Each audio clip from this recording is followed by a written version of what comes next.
Hey everybody, welcome to pr20chat TV. We just got done with the Super Bowl. Last week was the Kenneth Cole deal as well. So we're going to talk today about how to correctly or not so correctly align your brand with current events. And we've got the Kenneth Cole example and Groupon we're going to discuss today. So Heather, do you want to kick us off? Sure. So last week, Kenneth Cole used the Cairo hashtag promoting their new spring line of clothes, and they were quickly met with a lot of negative backlash. So they deleted the tweet, issued an apology on Facebook, and it seems to be, for the most part, just kind of a blip in the radar, nothing that's going to cause any long-term impact to the brand. But there's definitely some learning opportunities there for PR people. And then in the Super Bowl advertising, Groupon tried to connect itself to the situation in Tibet. And if you go to their website, it looks like they're actually doing a really good thing. They're raising money and matching donations for this organization, but that didn't come across in the advertising. So for a lot of the people who just saw the ad, it left them with a very kind of a negative feeling about the situation. So I guess that raises the question of how do you, from a branding perspective or from a marketing perspective, how can you incorporate current events while being still very sensitive to what's going on? What do you think, Justin?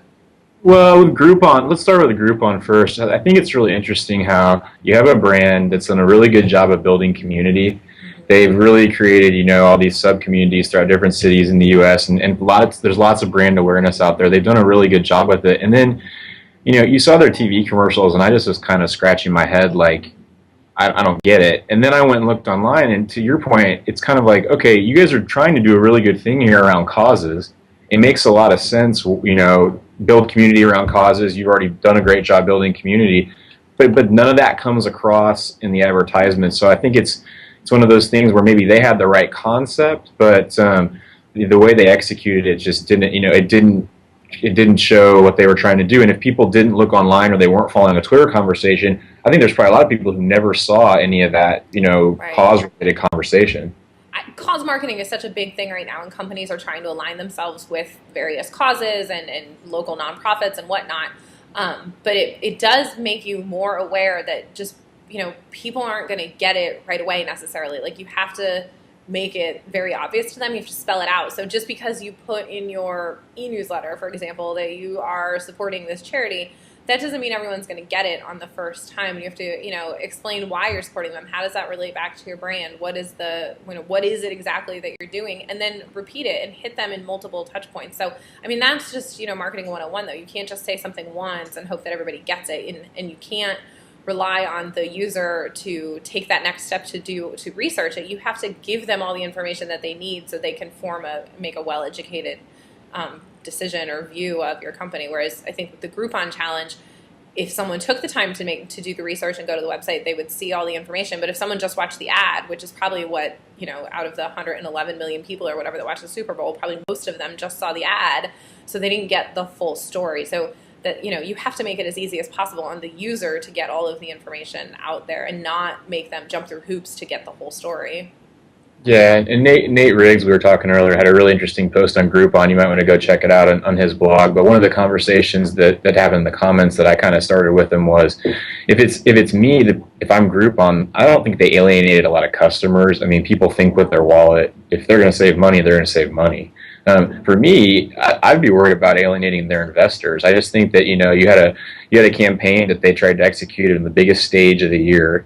That you think the top level folks in the company, had some input on, and it came across the way it came across. And I'm thinking, okay, these are the guys driving the ship that I'm trusting my money with. I may think twice about investing in the future. So again, it may be a blip too, but just like the Kenneth Cole thing, but a just kind of interesting way to go about it. Right. Switching gears real quick to the Kenneth Cole thing, because we've only got a couple minutes left. Kenneth Cole is interesting because there are lots of companies, especially from a PR perspective, if you have a resource or something, you always are trying to capitalize on local events. And Ken Wheaton with Ad Age said in his write-up about the Kenneth Cole thing, mentioned that he had gotten a bunch of pitches from PR people or social media people about, social media lessons that you can learn from Egypt, or what Egypt can teach you about marketing. And that just seems so opportunistic, much like the Kenneth Cole situation. Kenneth Cole did it in a more, public arena. Like, how do you think, what's that fine line? Because PR people, you do want to offer your clients as a resource, but you also need to be very careful that you're doing it in a way that is respectful and not seeming to be opportunistic. How do you walk that line? Well, speaking of blog posts, you had a good one last week on this topic, and there's some good conversation in the comments about what the line is.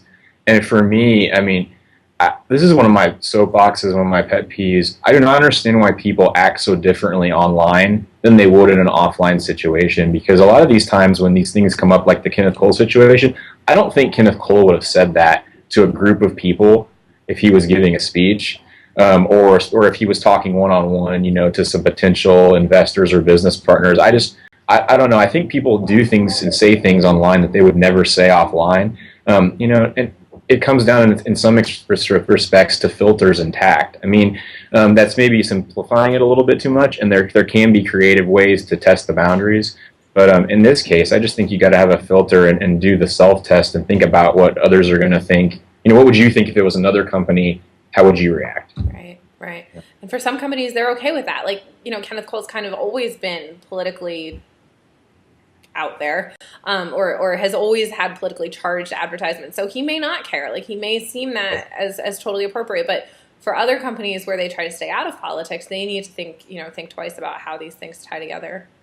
Yeah, for me, I think the scarier thing is you're right. There may have been a thought process we don't know in the boardroom right. as to why that specific brand did it. What I don't want to see is the domino effect of others then trying to do this because, Kenneth Cole did it and their website traffic went up for a day, so we're going to do something just completely off the wall, irrelevant, and try to make a name for ourselves. So. Right. Spamming hashtags is something, you have to be careful of. Like, especially in a situation like that, there's a crisis situation going on and people are using that hashtag to get information. But we've seen it even just with our pr20chat hashtag. Like, people have spammed the hashtag because there's a community of people who are following it and they want to get information, but it doesn't do you any good. Instead, it just makes a community of people get really angry. I mean, we had that, it was last year, someone ran a contest and put our hashtag as part of it, and members of our community got really mad and didn't want anything to do with the contest, and so it has that reverse effect. Yeah, kind of sounds like the old untargeted media list a little bit, doesn't it? Hey, there you go. Just saying.